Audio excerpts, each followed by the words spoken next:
You can add many different types of interactivity elements inside of your WordPress site, and one of them is the applause block. So over here you can see that I have this particular page, and let's say what I want to do is for this post I want to apply an applause block to it.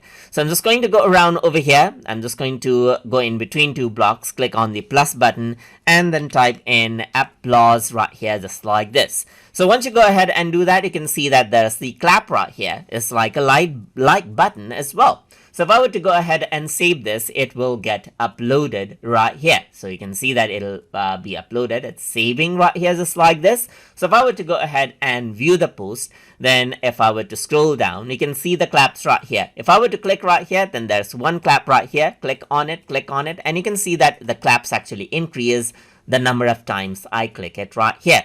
So if I were to go ahead and refresh this right here, you can see that the claps is still there. So other person can come in and click on this with the mouse and increase the number of claps, and you know how many mouse buttons that people have clicked. So this is how you can go ahead and add a bit of a feedback for the users as well inside of WordPress.com's post. So hope you guys learned something as always. And as always, please like, comment, share, and subscribe.